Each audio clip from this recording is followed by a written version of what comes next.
We are starting off this Thursday night over at the State House. That's where lawmakers are clashing over a bill preventing transgender people from changing their birth certificate.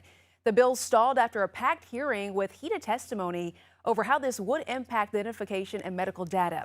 News 19's Josie Frost was at that hearing and has this report. The committee heard hours of testimony on the bill, which would prevent transgender people from changing the sex on their birth certificate after they transition. Supporters say it protects vital records, but opponents say it puts transgender communities at risk. Right now in South Carolina, a transgender person like PJ Whitehurst can have their gender changed on their birth certificate. What gives you the right?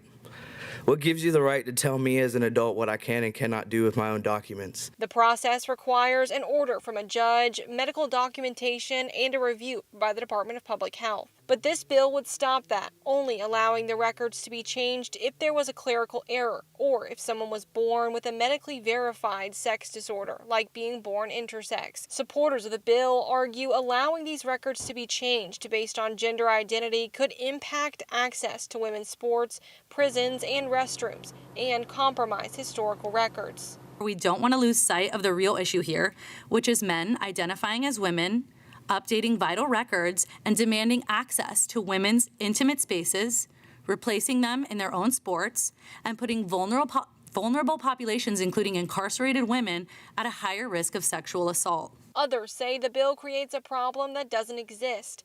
Advocates argue that preventing those changes could make it harder to get an ID or cause confusion when some records don't match their appearance. They're used to obtain driver's licenses and passports. They are required for school enrollment, employment verification, housing applications, and access to government services. When a birth certificate can't be updated, it creates a permanent mismatch between who someone is and what their government says about them. Lawmakers did not take a vote on the bill. They plan to reconvene later with more amendments. Another major question some committee members had was whether this bill could open the state up to a lawsuit, with some advocates arguing that it would be unconstitutional. Reporting at the State House, Josie Frost, News 19, WLTX. All right, Josie, thank you so much. According to the Bureau for Vital Statistics, around 50 people on a yearly basis go through the court process right here in South Carolina to change their birth certificate. We have more details about this story on our website. That, of course, is WLTX.com.